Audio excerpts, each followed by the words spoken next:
अस्सलाम वालेकुम क्लास। उम्मीद करता हूँ कि आप लोग बखैर आफियत होंगे। आज हम लोग डिस्कस करेंगे chapter number 4, physics, new ninth class 2025। उसमें हम डिस्कस करेंगे इक्विलिब्रियम को। आज हम देखेंगे इक्विलिब्रियम क्या होती है। A body said to be in equilibrium, जिस हम इक्विलिब्रियम में होगा if it has no acceleration, अगर उसका कोई एक्सेलरेशन ना हो। अब यानी एक्सेलरेशन जीरो हो। अब ये कैसे मुमकिन है किसी जिस्म का एक्सेलरेशन जीरो हो? इसे हम टाइप्स ऑफ इक्विलिब्रियम में पढ़ते हैं। पहली जो है वो स्टैटिक इक्विलिब्रियम है। स्टैटिक इक्विलिब्रियम क्या होती है? A body body at rest is in static equilibrium. अगर कोई जिस्म रेस्ट की हालत में है तो वो स्टैटिक इक्विलिब्रियम की हालत में है। जैसा कि ये बुक है, ये बुक टेबल के ऊपर पड़ी हुई है, इसकी कोई वेलोसिटी नहीं है। जब वेलोसिटी नहीं है तो फिर इसका एक्सेलरेशन भी नहीं होगा। जब एक्सेलरेशन नहीं होगा तो जिसम इक्विलिब्रियम में होगा। Book laying on a table. दूसरी जो टाइप है यह है डायनामिकल इक्विलिब्रियम। डायनामिकल इक्विलिब्रियम क्या होती है? A body moving with uniform velocity is in dynamical equilibrium. जिसम जो यूनिफॉर्म वेलोसिटी से मूव कर रहा है उसका एक्सेलरेशन भी जीरो होगा। जैसा कि पैराट ऊपर नीचे आ रहा है, ये पैराट ऊपर यूनिफॉर्म वेलोसिटी से नीचे आ रहा है, यहाँ पे भी जो एक्सेलरेशन होगा वो क्या होगा? जीरो होगा। इसको मजीद हम डिस्कस करते हैं। मैंने आपको एक्सप्लेन कर दिया था जिसम इक्विलिब्रियम में तब होता है जब उसका एक्सेलरेशन जीरो हो। अब एक्सेलरेशन कैसे जीरो होता है देखते हैं। अगर कोई किताब टेबल पे पड़ी है तो उसकी इनिशियल वेलोसिटी भी जीरो होगी, फाइनल वेलोसिटी भी जीरो होगी, और as a result acceleration zero हो जाएगा। अगर हम डायनामिकल इक्विलिब्रियम में देखें, डायनामिकल में वेलोसिटी सेम रहती है। यानी जितनी इब्तदाई वेलोसिटी या इनिशियल वेलोसिटी होती है उतनी ही फाइनल वेलोसिटी होती है। यानी इनिशियल वेलोसिटी भी v है, फाइनल वेलोसिटी भी v है, v minus v zero, acceleration zero हो जाएगा। फर्स्ट कंडीशन ऑफ इक्विलिब्रियम क्या है? A body is said to be in translational equilibrium only if vector sum of all the external forces acting on it zero.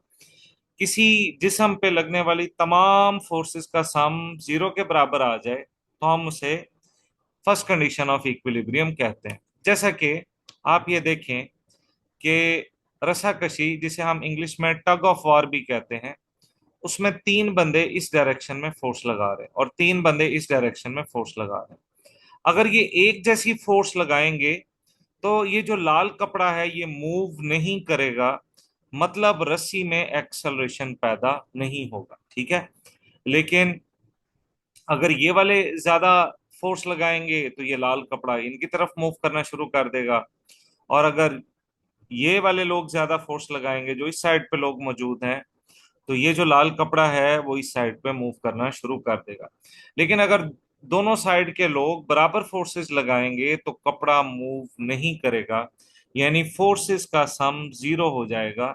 इसे हम कहते हैं first condition of equilibrium. Definitely इसमें acceleration पैदा नहीं होगा क्योंकि फोर्स जीरो हो रही है। फोर्स जब जीरो होगी तो एक्सेलरेशन भी पैदा नहीं होगा। देखें जरा, ढेर सारी फोर्सेस जिस्म पे अमल कर रही हैं और जिस्म में कोई एक्सेलरेशन पैदा नहीं हो रहा, मतलब फोर्स जो है वो जीरो है। अब हम देखते हैं first condition of equilibrium along y axis. ये हमारे पास एक लैंप है। अब आप ये देखें, इसके ऊपर भी फोर्स अमल कर रही है। एक फोर्स जो अमल कर रही है वो अमल कर रही है नीचे। कौन सी फोर्स अमल कर रही है जी? Force of gravity. और जो दूसरी फोर्स है वो फोर्स अमल कर रही है ऊपर को। वो कौन सी फोर्स है जी? वो फोर्स है टेंशन की फोर्स।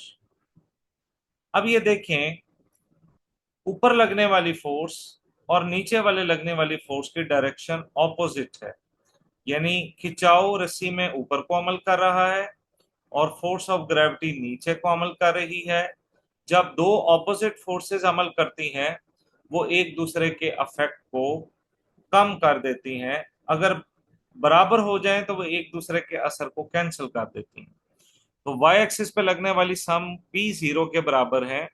इसे हम लोग कहेंगे first condition of equilibrium along y axis. आज के लिए इतना काफी है। अपना ख्याल रखिएगा। अस्सलाम वालेकुम।